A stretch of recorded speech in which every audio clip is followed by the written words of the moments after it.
네, 대선 후보 경선이 한창인 국민의힘 소식도 알아볼까 합니다. 자, 여기서도 권력 재편이라고 하긴 좀 그렇지만 유형이 좀 변하는 것 같습니다. 자, 이제 보면은 국민의힘 대선 경선 2차 컷오프에서 탈락했던 최재형 전 감사원장을 홍준표 의원 캠프에서 영입을 했고, 그거와 반대로 이 주호영 5선의 주호영 의원 최다선인데요, 국민의힘에서. 자, 윤석열 전 총장 캠프로 향했습니다.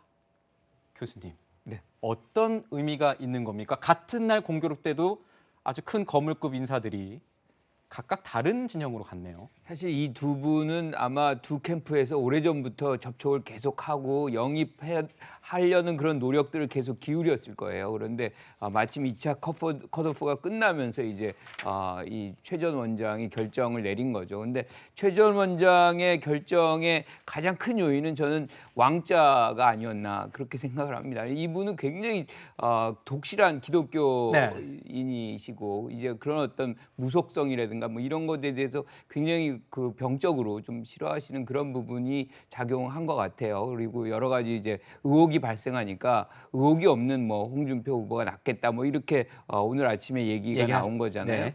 뭐 그런 측면에서 우리가 보는 것이고 주호영 과거 원내대표 전 원내대표 같은 경우는 사실 영남권에서 상당한 영향력이 있어요. 그래서 지금 윤석열 캠프에서 거물을 모셔간 성공했다. 그런데 지금 이 두 캠프가 세불리기를 지금 하고 있는데 우리가 어제 그 토론회를 본다 그러면 굉장히 서로의 흠을 잡고 의혹을 제기하고 뭐 이렇게 세불리기하고 과거의 어떤 정치적 행태와 무엇이 다른지라는 그런 어떤 차별성을 느끼기 굉장히 어려운 측면이 있거든요. 그래서 지금 이렇게 뭐 정치인 모셔가고 이런 것도 좋지만 사실 그런 좋은 정책을 제시하고 그 정책을 실행할 수 있는 전문가들을 모셔가는 그런 어떤 이 인력의 어떤 보강 뭐 이런 측면도 좀 양 캠프가 노력을 해야 된다 이렇게 생각합니다. 네. 네, 자 최근에 토론회 얘기를 좀 해보면 토론회에서 없는 인물 이재명 후보가 자주 소환이 됐습니다. 관련 영상 한번 같이 보시죠.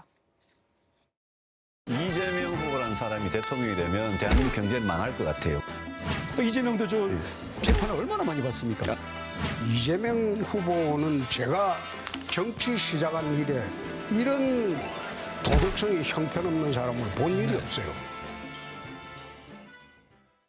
네, 자 공격을 하기 위해서 이재명 후보를 자꾸만 소환을 한 거겠죠. 그리고 토론회를 좀 더 이어서 보다 보면은 어떤 구도가 형성이 된 것도 같습니다. 이것도 한번 같이 연결해서 보시죠. 제가 그 원 후보님 대장동 일타 강사 유튜브를 봤습니다.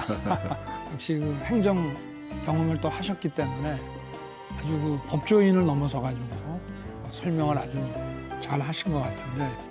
공매도를 완전히 폐지하는 나라는 없기 때문에 그 공약을 하고 이제 유승민 후보님 말씀하시는 걸 내가 자세히 봤어요. 그 상당히 설득력이 있다고 내가 봤습니다. 윤석열 후보 아버지 집인 줄 알고 살아갔다는 말입니까? 아니면 우연히 갔다는 말? 유승민 후보님 참 두 분 일에 질의응답하는 거 보니까 마치 당구에 서리 쿠션 치는 것 같더라고. 네, 같이 보셨는데 이제 네 분이서 2대2 구도를 형성한 것 같다. 그리고 최근에 자주 하는 말, 뭐 깐부 찾기에 나선 거 아니냐, 뭐 이런 여러 가지 이제 평가들이 나와요. 의원님은 토론회 어떻게 보셨는지 궁금하네요.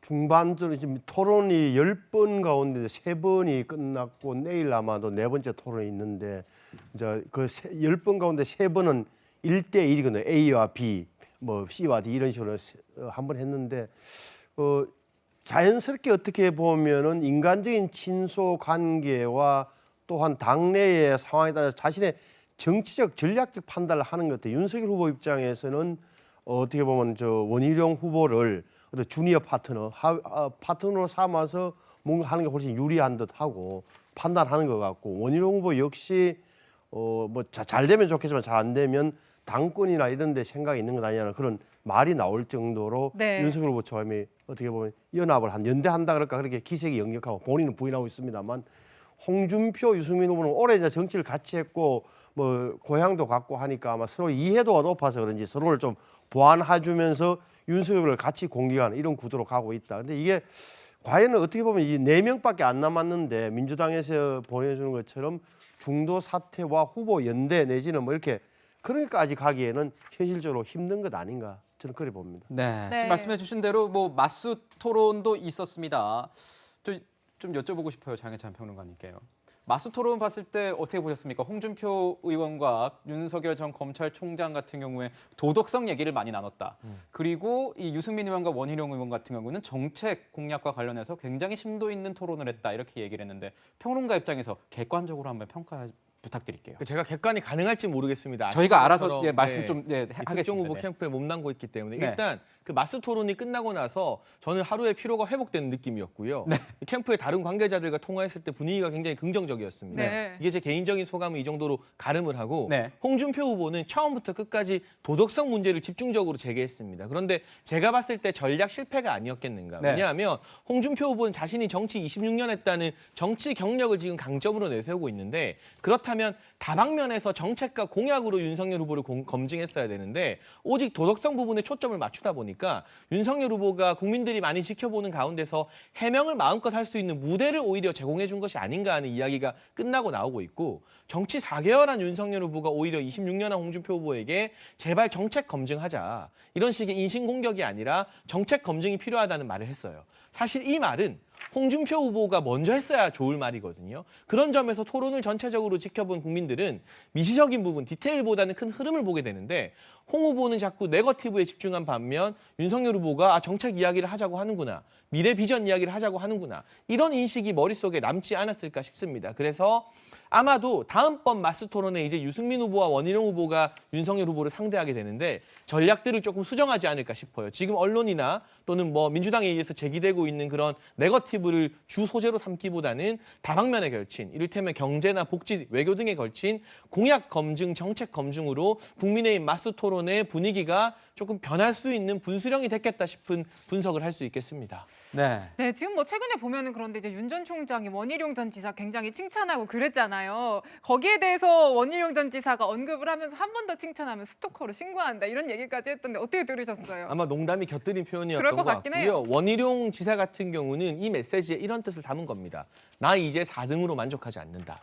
물론 2차 경선 결과가 외부에 공개되지 않았지만 네. 많은 언론에 의해서 원 지사가 4등이라는 그런 추측이 제기되지 않았습니까? 그리고 원 전 지사 같은 경우도 매우 치열하게 4위 경쟁을 해서 본경선에 올랐는데 지금 분위기가 상승세이고 다른 후보들이 이를테면 홍 후보와 유 후보가 윤석열 후보를 대상으로 네거티브에 집중하는 동안 원희룡 후보는 독자적으로 정책 이야기를 많이 한 측면이 있어요. 그 부분이 유권자들에게 좋은 반응을 불러일으켰기 때문에 이제는 4위에서 만족하지 않고 나아가서 뭐 3위, 2위 더 큰 목표까지도 내다볼 수 있다. 네. 그러니까 나를 더 이상 4위 주자로 묶어두지 말라는 그런 메시지를 원희룡 후보가 이야기하고 싶었던 게 아닐까 싶고 이 유승민 후보와의 1대1 토론에서도 유승민 후보가 윤석열 후보에 대해서 부정적인 질문을 하자 원희룡 후보는 답변을 하지 않았습니다. 그러니까 네거티브 프레임에 휘말리지 않겠다는 그러한 기조는 앞으로도 유지할 것으로 보여집니다. 네, 그렇군요. 뭐 장혜찬 평론가 객관적인 의견도 있었고 주관적인 의견도 있었다는 점 또 시청자 여러분께서 참고해 주셨으면 좋겠습니다. 자, 이에 대해서 이제 뭐 윤 전 총장에겐 여유가 생기고 많이 늘었다 뭐 이런 평가 해주셨는데 이 뭐 홍 의원에 대해서는 뭐 술 마신 할아버지 같다라고 진중권 전 교수가 얘기를 해서 또 논란이 한번 됐었습니다. 뭐 또 이에 대해서 또 김종인 위원장도요. 홍준표 의원 뭐 상승세를 다소 평가절하하자 홍 의원이 여기에서 대해서 맞받아치기도 했습니다. 한번 들어보시죠. 얼마나 지속될지는 모르겠는데 지금 앞으로 더 치고 올라가기는 힘들다고 봐요. 그분이 투표권이 있나요? 그분이 영향력이 있나요? 나도 지금 현재 당원이고 매달 당비도 납부할 수 있고 그 책임당원으로 투표를 하고 내 핸드폰에 와서 내 투표를 한 사람이야. 내가 뽑은 사람이 될 거라고. 네, 결국 뭐 누가 상승세를 타고 있느냐 이런 내용인 것 같습니다. 이재명 후보와 가상 양자 대결 여론조사 보면 홍 의원이 이 후보에게 앞서고 있다. 뭐 오차 범위 내에서 이기는 걸로 나온다 이런 얘기가 나오고 보수 지지층에서는 윤 전 총장이 오차 범위 밖에서 앞서고 있다 이런 내용도 있습니다. 결국은 교수님 이 여론조사를 통해서 최종 후보가 선출되는 만큼 이 여론조사 문구가 굉장히 중요하다 이런 얘기 나오지 않습니까? 지금 흐름으로 봤을 때 어떻게 판가름이 날지 좀 궁금한데 어떻게 보십니까? 두 가지 유형이 있거든요. 그러니까 1대1 가상 대결의 질문의 유형이 하나 있고 그다음에 경쟁력 전체로 이렇게 질문하는 경우가 있는데 경쟁력으로 물어보면 지지율을 기반으로 이렇게 응답하는 경향이 굉장히 커요. 그러면 사실상 윤석열 후보가 약간 유리할 수 있겠죠. 그런데 1대1의 어떤 가상 대결로 하면 각각의 후보들의 어떤 특성, 특히나 이재명 후보와의 어떤 대결 구도 속에서 뭐 토론을 잘한다거나 뭐 어떤 형태의 어떤 강점을 생각하게 되거든요. 이럴 때에는 윤석열 후보의 지금 지지율이 가만히 안 될 가능성이 있기 때문에 지금 뭐 홍준표 후보라든가 유승민, 원희룡 후보 쪽에서는 아마 1대1 가상의 어떤 질문 유형으로 선택되기를 바랄 가능성이 있습니다. 네. 자, 지금까지 마지막 순서로 신경전이 뜨거운 국민의힘 경선 이야기 분석해봤고요. 세 분 말씀은 여기서 마무리하도록 하겠습니다. 감사합니다.